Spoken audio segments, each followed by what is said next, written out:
Pendant qu'on parle, il semble que les négociations se déroulent en Suisse, d'une manière ou d'une autre. Parce que l'Iran a, disons, on a eu cette sorte de nouvelle, vous savez, que Donald Trump a fait aujourd'hui quelque chose d'incroyable. Je ne sais pas pourquoi, ni quelle était la nécessité de ce message sur Truth Social.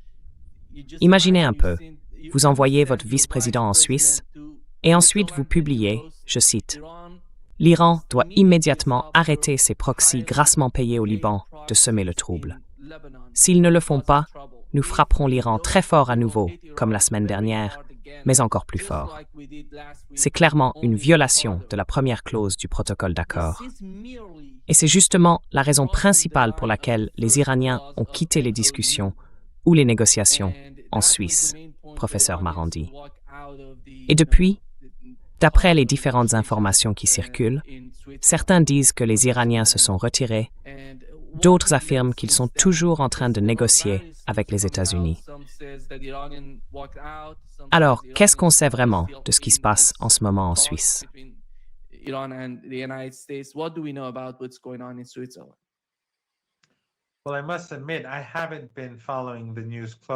Eh bien, je dois admettre que je n'ai pas vraiment suivi l'actualité de près, parce que j'étais à l'un de ces rassemblements ce soir. Et avant ça, j'étais à Al-Mayadeen pour une interview que j'ai faite, je crois, hier soir avec Larry. Mais en fait, il y a un autre message de Donald Trump sur Truth Social, où, à ce que j'ai compris, il menace un peu les négociateurs. Il menace de les tuer. Donc oui, c'est Donald Trump. Mais je ne sais pas du tout où tout ça va mener. Le fait que tout semblait sur le point de s'effondrer, et que finalement non, peut-être que les États-Unis deviennent un peu plus flexibles. On entend certaines rumeurs. Encore une fois, tout ça vient d'Internet, et je ne sais pas si c'est vrai ou pas. On a des informations selon lesquelles les Israéliens parleraient d'un retrait partiel. À quel point c'est crédible? Aucune idée. Et je n'ai aucun contact avec qui que ce soit dans la délégation iranienne. Comme je l'ai dit, one enough for standings.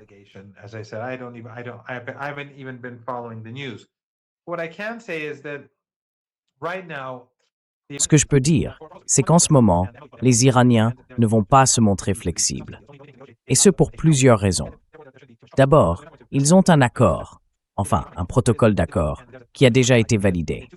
Il n'y a donc plus rien à négocier sur le fond. La seule discussion possible, on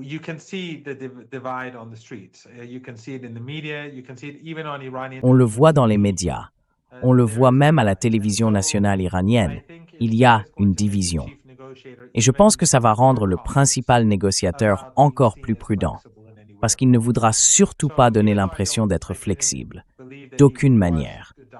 Donc, même si je ne pensais pas qu'il s'agissait du docteur Ghalibaf, le président du Parlement, je ne croyais pas non plus qu'il comptait faire preuve de souplesse. Mais dans ces circonstances, avec l'attention accrue du public sur ce que fait la délégation, je pense que ça va être particulièrement difficile. C'est pour ça que cette réunion est très importante. À l'origine, c'était censé être une sorte de réunion technique. Mais comme les Israéliens ont refusé de mettre fin au génocide et à l'occupation du Liban,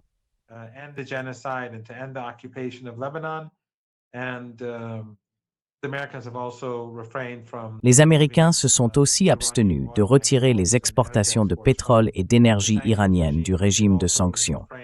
Et jusqu'à présent, ils se sont également gardés de restituer les avoirs volés de l'Iran. À mon avis, c'est un moment clé. En d'autres termes, d'ici demain, on devrait savoir dans quelle direction les choses vont. Est-ce qu'on se dirige vers plus de tensions, vers la guerre, vers une forme de siège, ou est-ce qu'on va continuer à avancer tant bien que mal? Personnellement, je pense que Trump, malgré toutes ces menaces, et malgré le fait que Lindsey Graham ait déclaré que si les Iraniens ne se soumettaient pas, ce qu'il voulait dire en réalité, c'est que si l'Iran n'acceptait pas un accord, pas celui-ci, mais une sorte d'accord dans un autre scénario, alors il y aurait la guerre.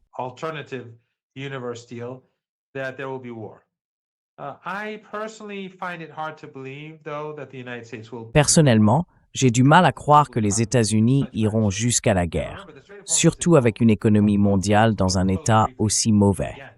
Et souvenez-vous, le détroit d'Ormuz est ouvert, enfin, il a été brièvement refermé, mais même quand il était ouvert, très peu de navires y passaient. Les mines sont toujours là. Beaucoup de bateaux ne sont pas prêts à naviguer. Les compagnies d'assurance n'ont pas encore couvert la plupart d'entre eux. Donc, j'ai vraiment du mal à imaginer que Trump se sente à l'aise pour lancer une attaque, parce qu'avec si peu de navires qui traversent, on se rapproche de plus en plus d'une crise énergétique.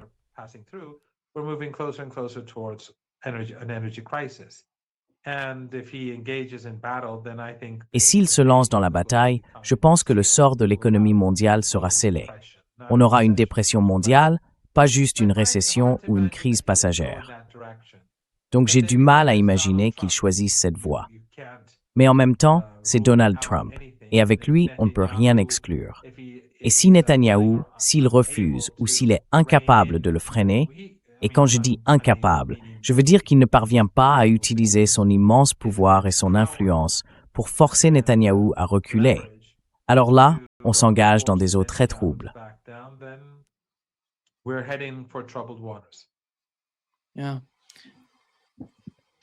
Oui. Larry, laisse-moi te lire la première clause du protocole d'accord, qui est importante d'ailleurs, dans le cas du Liban, et par rapport à ce qui s'est passé aujourd'hui. Elle dit « La République islamique d'Iran et les États-Unis d'Amérique, ainsi que leurs alliés dans la guerre actuelle, en signant ce protocole d'accord, déclarent la cessation immédiate et permanente des opérations militaires sur tous les fronts, y compris au Liban, et s'engagent à ne pas initier de guerre ni d'opérations militaires l'un contre l'autre, à s'abstenir de toute menace ou usage de la force et à garantir l'intégrité territoriale et la souveraineté du Liban. » C'est, en gros, ce qui s'est passé ces 48 à 72 dernières heures. On voit Israël franchir la ligne ou détruire la première ligne en ignorant complètement le contenu de ce protocole. Et aujourd'hui, Donald Trump fait la même chose. Vas-y, Larry. Quelle est ta lecture de ce qui s'est passé aujourd'hui?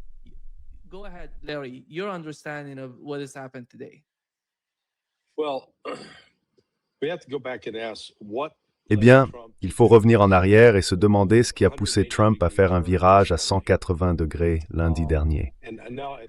Et maintenant, je pense qu'on a la réponse, encore plus clairement. Tout tourne autour du pétrole. Il s'agit de la réserve stratégique de pétrole que les États-Unis ont mise en place en 1983. Elle a atteint une capacité maximale censée être d'environ 740, presque 800 millions de barils. Mais elle a été progressivement vidée. Il n'en reste aujourd'hui qu'environ 340 millions. Et on pourrait se dire, bon, ça paraît beaucoup. Mais voilà ce que les gens ne réalisent pas. Ces cavernes, ce sont des cavernes de sel situées sur la côte sud des États-Unis, ont été construites spécialement pour stocker ce pétrole.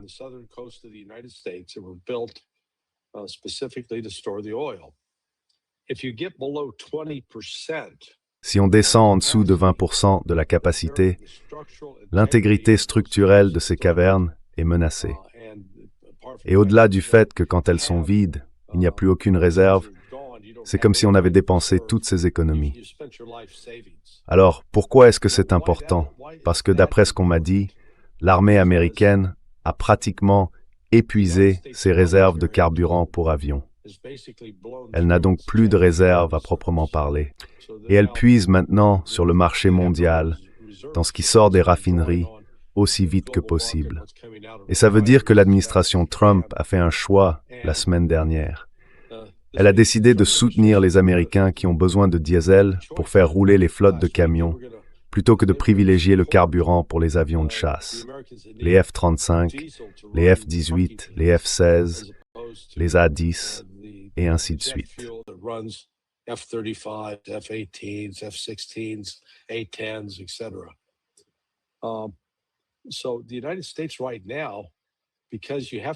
En ce moment, aux États-Unis, comme il faut garder une réserve de 20% dans ces cavernes, on ne parle pas de 340 millions de barils, mais plutôt d'environ 190 millions. Et si on imagine que les raffineries américaines devaient compter uniquement là-dessus en prenant ce qu'elles peuvent dans la réserve, eh bien, on serait vite à court. Si on tire à un rythme d'environ 16 millions de barils par semaine, ça nous donne 14 semaines avant d'être à sec. Peut-être même moins. Voilà, c'est à ça que les États-Unis se heurtent aujourd'hui. Ils aimeraient vraiment prendre le contrôle de l'Iran, et donc du pétrole. Mais même s'ils y parviennent, il reste ce problème de temps et de distance. Le temps qu'il faut pour que le pétrole quitte le golfe Persique et arrive à destination peut aller de 3 à 9 semaines.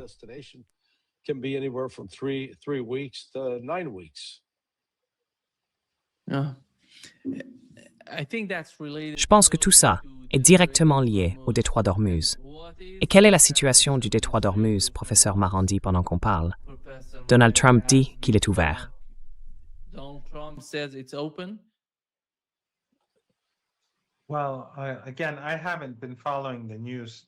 Eh bien, encore une fois, je n'ai pas vraiment suivi les infos aujourd'hui. Mais le détroit d'Ormuz a été fermé hier. Avant ça, le nombre de navires qui le traversaient était déjà limité.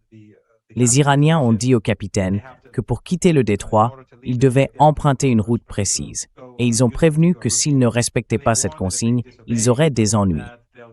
Donc, depuis la réouverture de ce détroit, le passage des navires est restreint. Et c'est loin d'être suffisant pour répondre aux besoins de l'économie mondiale. Et là, Vance est passé à la télé, tout fier de lui. Vance went on television and was gloating. I think he said that yesterday, 17 million barrels. Je crois qu'il a dit hier que 17 ou 18 millions de barils de pétrole avaient été exportés depuis le golfe Persique. Je ne suis pas tout à fait sûr du chiffre exact. C'est presque entièrement du pétrole iranien. Parce que hier, l'Iran a fait sortir 10 pétroliers du détroit d'Ormuz. Donc, la plupart du pétrole qui quittait le golfe Persique, hier comme la veille, venait d'Iran. Les Iraniens ont donc un peu pris de l'avance. Et Vance, en se vantant, se vante en fait de l'argent que les Iraniens ont gagné. Je ne sais pas si le détroit est ouvert maintenant, mais s'il l'est, c'est parce que les Iraniens, après que le régime israélien a arrêté les frappes hier soir, ont rouvert le détroit tôt ce matin.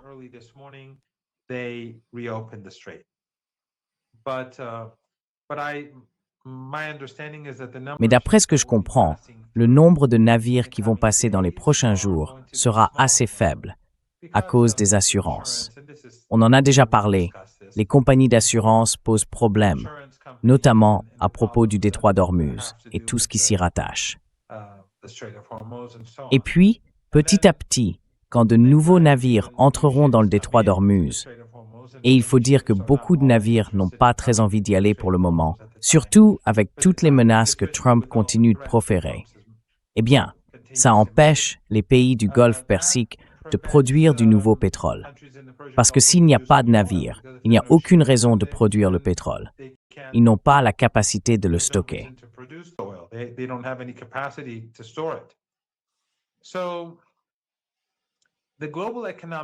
La situation économique mondiale va se dégrader. Et comme Larry l'a souligné, les réserves américaines s'épuisent. Les autres réserves stratégiques aussi. Et les 200 ou 300 derniers millions de barils de pétrole des réserves américaines ne sont pas faciles à extraire, à cause de la façon dont elles sont stockées. Donc il ne reste vraiment plus grand-chose.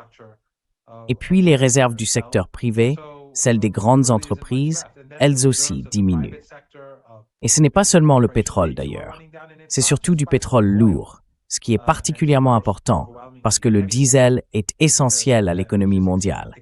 Et le diesel, lui, vient du pétrole lourd. Et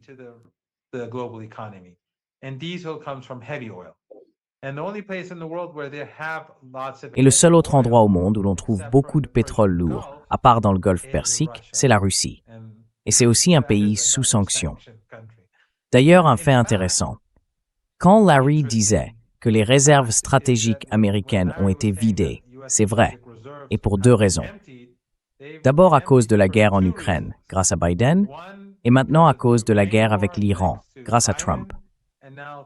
Ces deux guerres, mises ensemble, ont vidé les réserves américaines et placer les États-Unis dans une situation critique. Et les autres réserves, celles des alliés des États-Unis à travers le monde, ont suivi le même chemin.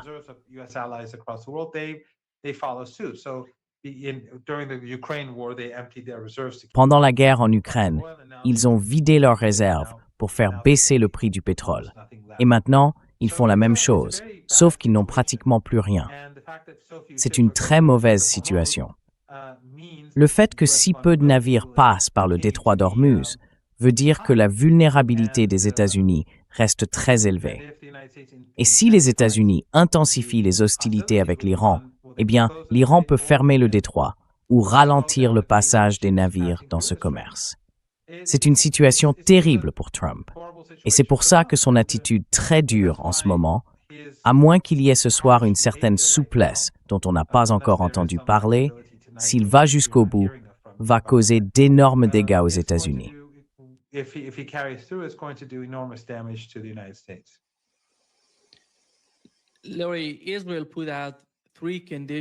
Larry, Israël a posé 3 conditions pour accepter ou respecter le protocole d'accord entre l'Iran et les États-Unis. La première, c'est le retrait de tous les éléments du Hezbollah au nord du fleuve Litani. Et si on commence par ce premier point, il parle bien du nord du Litani. Est-ce que ce sera possible pour le Hezbollah d'accepter cette première condition?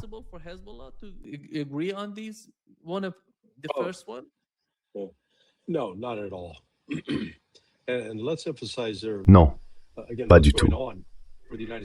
Et il faut bien insister sur ce qui se passe en ce moment pour les États-Unis. La situation du pétrole limite leurs décisions militaires. Parce qu'aujourd'hui, les États-Unis sont à un tournant. Ils vont devoir choisir entre 2 options. Soit ils continuent à produire assez de diesel pour faire rouler les camions qui transportent la nourriture, les appareils ménagers, tout ce dont les gens ont besoin, vers les grands distributeurs, les magasins comme Costco, Bee-Gees ou Price Club.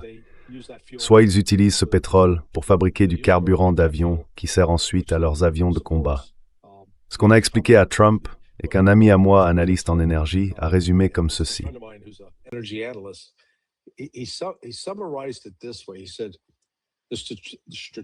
Il a dit, l'avertissement stratégique, c'est que les États-Unis ne peuvent pas partir du principe qu'ils peuvent mener un grand conflit très gourmand en carburant pour protéger leur économie intérieure sans compromis.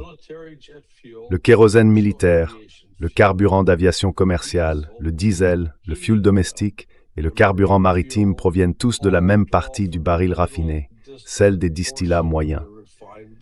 Les raffineries peuvent ajuster leur production, mais elles ne peuvent pas, du jour au lendemain, maximiser l'approvisionnement de tous ces produits à la fois. Le risque, ce n'est pas que tous les camions ou tous les avions s'arrêtent en même temps. Le vrai risque, c'est qu'une décision imposant des priorités d'approvisionnement en carburant provoque une série de pénuries et de chocs de prix dans la logistique, l'aviation, l'agriculture, le bâtiment et les chaînes d'approvisionnement des consommateurs. En clair, cela veut dire que les États-Unis vont devoir choisir les armes ou le beurre.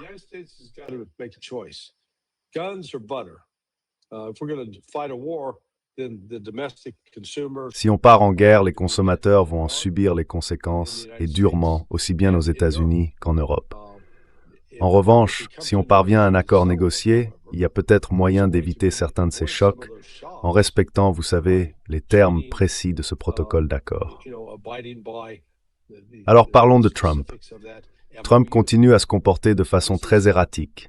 Il part dans tous les sens sur ce sujet.